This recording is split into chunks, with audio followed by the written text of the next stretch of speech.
Welcome. You've shared a set of sources with us that detail, really, one of the most disturbing criminal cases in recent Brazilian history. That's right. We're talking about the murder of Manfred and Marizia von Richthofen. And this is a story that seems to have everything.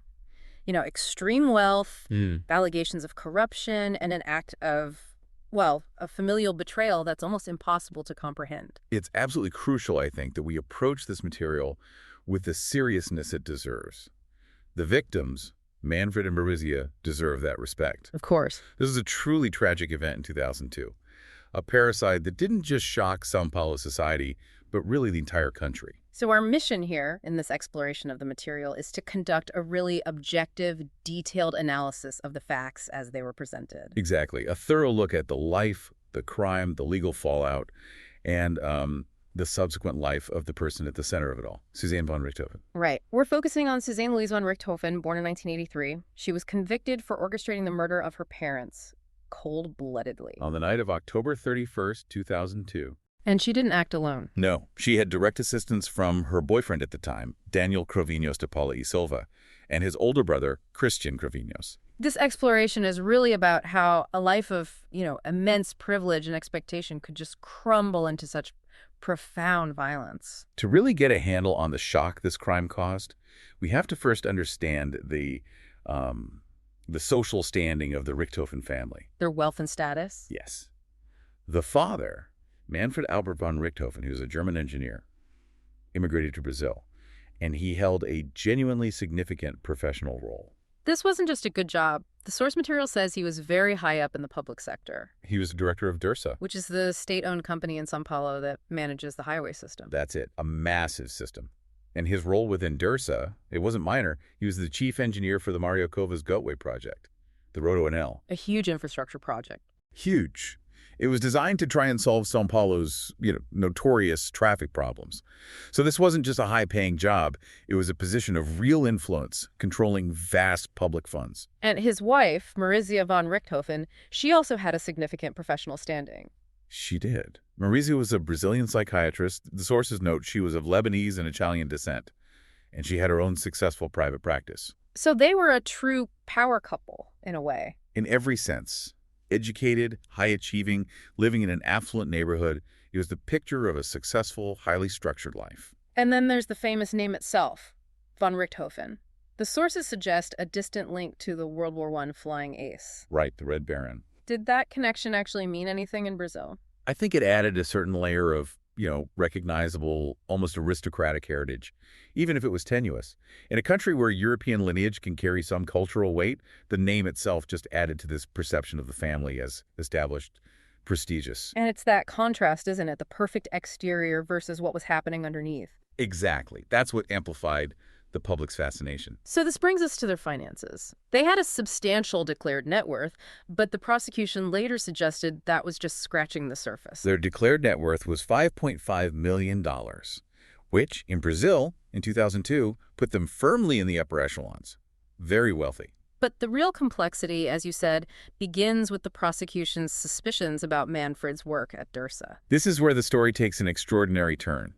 The sources show that prosecutors suspected Manfred had embezzled a substantial amount of money from DIRSA. During the construction of that massive Beltway project. Precisely.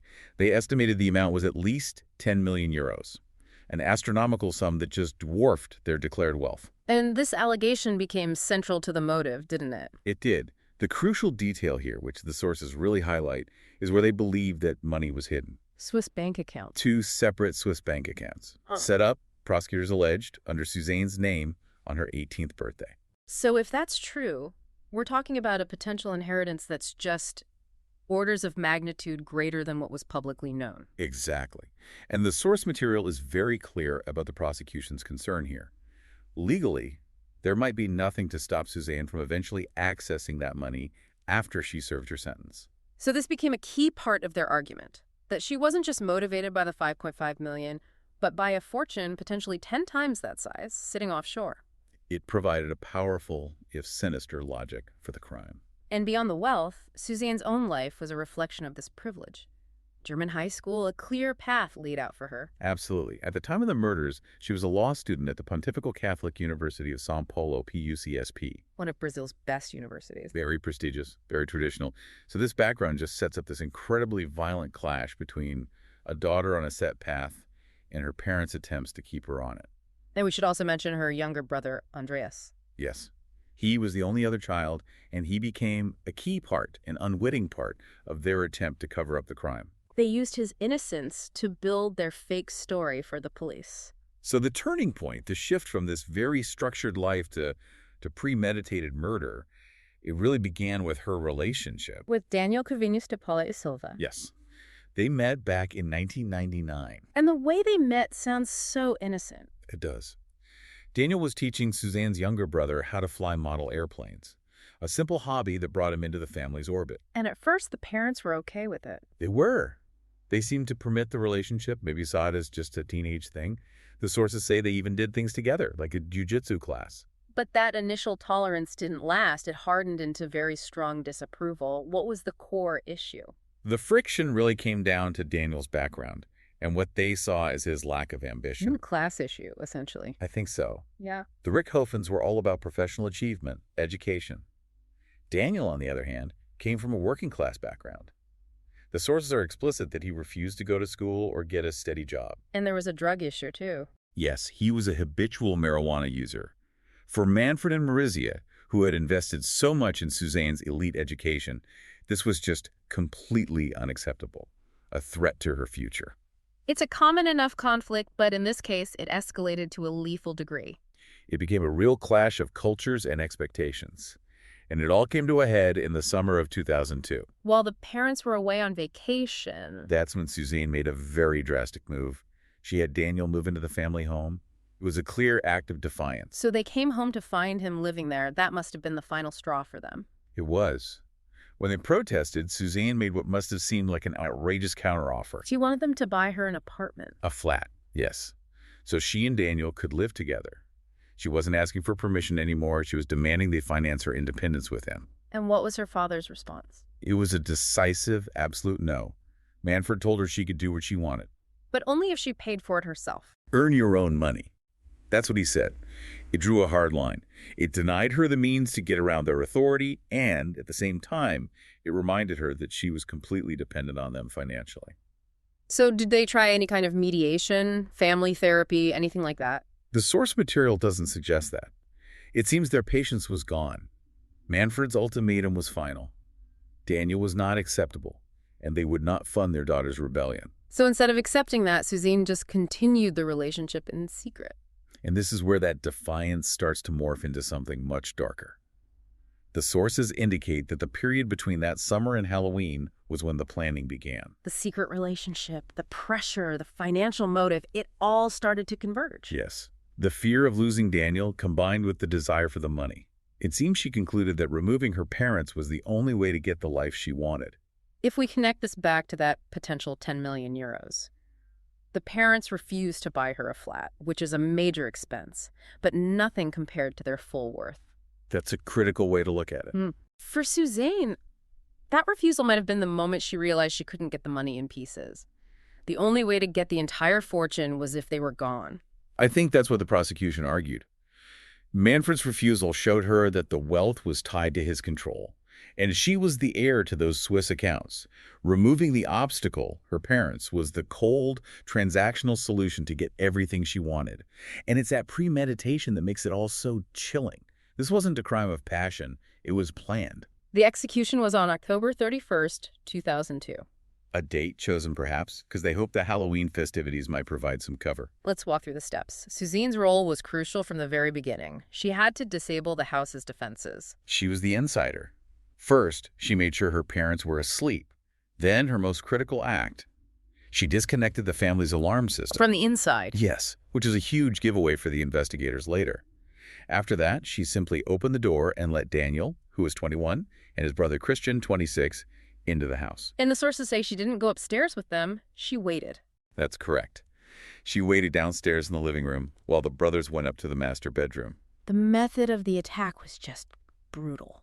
It speaks to the cruelty the court cited later. They used iron bars to strike Manfred and Maurizio while they slept. After the initial assault, they used towels to strangle them to make sure they were dead. And once the murders were done, the focus shifted immediately to the cover-up. The staging. They had to make it look like a burglary gone wrong. So the three of them worked together to ransack the house. And they took some money to sell the story. Exactly. They took whatever cash they could find. And importantly, they took the murder weapons with them when they left. What did they do with the weapons, the iron bars? The sources suggest they were just discarded, maybe thrown into a river or left in a remote area. But the investigation later focused on what they failed to do. The staging was sloppy. Very. It looked performative, not like a real search for valuables. Certain expensive things were left untouched. It just didn't add up. And what they did immediately after the murders is maybe the most disturbing part of the timeline. It's psychologically jarring. After committing this horrific double murder, Suzane and Daniel went to a love hotel. As if to establish some kind of alibi. An alibi, or it just shows this terrifying lack of remorse, a total emotional disconnect from what they had just done. And the older brother, Christian, He went to a fast food restaurant. just went to get something to eat. Yes. The sequence of events, the hotel, the fast food run-it, showed investigators a shocking level of calculated detachment. So in the early morning, they put the final piece of the plan in place, involving her brother. They had to create the moment of discovery. So Suzane and Daniel drove to an internet cafe to pick up her younger brother. Who had been there all night, completely unaware. Completely innocent. They brought him home, and it was then, on this staged return, that Suzane made the call to the police, playing the part of the hysterical daughter. The fact they used her young brother in that way just adds another layer of manipulation to it all. That facade they built, it didn't hold up for very long. No. The crime scene itself immediately raised red flags for the investigators. The first and biggest one was that alarm system. It was neatly disabled from inside. That just screams insider knowledge. And the ransacking wasn't convincing. Not at all. It looks staged. High value, easy to carry items that a real burglar would grab were left behind. It felt performative. But it was Suzane's own behavior that really put the focus squarely on her. Absolutely. The officers on the scene noted her cold behavior, a complete lack of what you'd consider genuine grief. And there are two really shocking examples that the sources point to. The first was the family pool. The day after the murder. The very next day, she was seen swimming in the pool with Daniel. Just a shocking level of casualness. Yeah. And then, even more damning, was what happened after the funeral. She celebrated her birthday? Hours after her parents were buried, she celebrated her 19th birthday with friends. Investigators saw that not as shock, but as a chilling detachment. The behavior of someone responsible. So this obviously led the police to start shadowing her and Daniel. They needed hard evidence, and the surveillance paid off when they started looking closely at Christian Cravinhos, the older brother. The financial trail. That was the break they needed. Investigators found out that just after the murders, Christian bought a motorcycle. And it was how he paid for it. He paid in cash, using $100 bills. And when they looked at his income, it was just way beyond his means. It had to be the money they stole from the house. It was the direct link between the staged burglary and the perpetrators. It was fatal to their story. And that led to the arrests. Very quickly, all three, Suzane, Daniel, and Christian, were arrested on November 9th, 2002, just 8 days after the crime. And Suzane confessed. She did, fairly soon after the arrest, though her story about the motive would change and be contested later. But there was a strange legal moment before the trial where she was actually released. Yes, for a time. In May 2005, the Supreme Federal Court granted her a writ of habeas corpus, so she was released from prison. And she waited for her trial under house arrest. Exactly. It caused a massive public outcry. But it meant she spent over a year in relative freedom before facing the final judgment. The trial finally started in July 2006, and it was a national spectacle. It all boiled down to one question: motive. Right. Who was the real mastermind and why did this happen? There were essentially three competing theories presented. The first came from Suzane herself. She claimed it was all for love. Yes. She tried to frame it as an act of desperation, driven by love for Daniel and her fear that he would leave her if her parents succeeded in breaking them up. But her own defense team told a different story. A very strategic one. Her lawyer argued she had no motive at all, that she was coerced into it by Daniel. Portraying her as a victim herself. A passive participant, emotionally manipulated by her boyfriend. The goal was to minimize her role entirely. And then there was the prosecution's theory, which was far more sinister. Prosecutor Roberto Tardelli argued forcefully that the motive wasn't love or coercion. It was cold, financial greed. He called her the mastermind. He did. He contended she wanted to get her hands on the money and assets without having to work for it. And this is where the alleged 10 million euros in the Swiss accounts became so important. It elevated the motive from a simple inheritance dispute to a play for a massive hidden fortune. Exactly. Tardelli famously said she wanted her freedom and independence without having to work for it. The prosecution successfully framed the crime as a financial transaction disguised as a love story. And during the trial, the Cravinhos brothers tried to tarnish the victims' reputations. They did. They claimed Suzane was abused by her father and that her parents were alcoholics. But those claims were discredited. They were. Yeah. Suzane's younger brother denied them completely. And crucially, the autopsy found no alcohol in the parents' systems. The claims just fell apart. So the court ultimately went with the prosecution's version of events. They did. The charge was homicidio qualificado, which is the equivalent of first-degree or aggravated murder. The verdict came down on July 22, 2006, and the sentences were harsh. 39.5 years for Suzane and Daniel. And 38 years for Christian, who also got a conspiracy charge. The sentences showed a total rejection of the defense's arguments. And the court used a very specific legal classification for the murders. Triplemente cualificados. 3 times qualified. This is a really important legal point. It's what drove the severity of the sentences. It means the crime met 3 specific aggravating conditions. The first 2 are the cruel means used and the fact the victims couldn't defend themselves. Right, they were asleep. But the third factor is the one that really speaks to the moral dimension. That it was committed for morally sordid reasons. Motivo torpe. Exactly. It's a profound legal condemnation. The prosecution convinced the jury the motive was pure greed and selfishness. The desire to get wealth without effort. It labeled the crime not just as a murder, but as a deep moral failure, deserving of the highest punishment. And years later, a judge's psychological assessment seemed to reinforce this view. Yes, in 2018, a judge denied one of her requests for more freedom and cited her egocentrism and a narcissistic personality disorder. And the judge connected that diagnosis directly to the crime. The judge saw those traits, the lack of empathy, the sense of entitlement, as the core drivers. When her parents, the ultimate authority, denied her what she felt she deserved, her narcissism allowed her to see them not as parents, but as obstacles to be removed. It cemented the prosecution's portrait of her as the self-serving mastermind. After her conviction, Suzane served 16 years of her sentence. In a prison in Tremembe, which is known for holding high-profile criminals. That's right, the Penitenciaria Femenina Santa Maria Eufrasia Pelletier. Her time there became its own chapter in the public's fascination with her story. And she was released on parole on January 11th, 2023. Yes, having served the required time under Brazilian law. Her re-entry into society was, not quiet. Not at all. At first, she tried to live as a recluse in a rural town, Agatuba, but that didn't last. The business venture. It caused a media storm. In February 2023, she announced she was opening an online sewing shop, an atelier de costura. And people were outraged. Yes. The idea that she might profit from a public profile built on such a horrific crime. It was seen as another act of audacity. And her personal life also changed dramatically. She moved to Bragança Paulista and entered into a relationship with a doctor, Felipe Zecchini Muniz. Then in 2023, it was reported she was pregnant. She had a son in January 2024. This new family life just kept the spotlight firmly on her. But the most telling move, I think, was her changing her name. In December 2023, she legally became Suzane Louise Magnani Muniz. Dropping the von Richthofen name completely. It was a very deliberate move. She took her maternal grandmother's surname, Magnani, and her partner's Muniz. The sources are clear. This was to avoid recognition and escape the stigma. The fact that she would legally erase the name of the family she murdered, it says a lot. It does. It speaks to her calculated approach to starting over. And beyond her own life, this case has had a huge cultural impact in Brazil. It really has. It spawned books, films. It's become a touchstone. Books like Roger Franchini's Richthofen and Ulysses Campbell's Suzane Assassina y Manipuladora dug deep into the details and the psychology. And the films were unique. They didn't just tell one story. No, and that's key.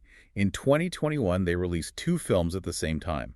The Girl Who Killed Her Parents and the boy who killed my parents. Based on the conflicting testimonies of Suzane and Daniel. Exactly. It allowed the audience to see both versions of the story. Was she the manipulated victim or the cold mastermind? A later film, The Confession, covered the investigation itself. And it's not over. Her time in prison is now getting its own series. The sources confirm a 2025 TV series called Tremembe is in the works. So even as she tries to build a new life under a new name, the story of Suzane von Richthofen is still being told. #tag closing thoughts. When you analyze all this material, what really stands out is this disturbing convergence of things. Extreme wealth, a profound sense of entitlement, and this toxic, desperate passion. And it all resulted in the calculated murder of Manfred and Marisa von Richthofen. The legal outcome was clear. The Triplemente Qualificados classification confirmed the court's view of the crime's cruelty and the sordid nature of the motive. We've followed her journey from a privileged student to a convicted murderer and now to someone on parole trying to build a new life with a new identity. And this brings us to a final observation for you to consider, based on everything we've explored. We have the judge's assessment of a narcissistic personality disorder. We have the critical detail that Suzane might still one day access that potential €10 million inheritance. A fortune possibly linked to public corruption. Right. So this raises a really profound question about accountability.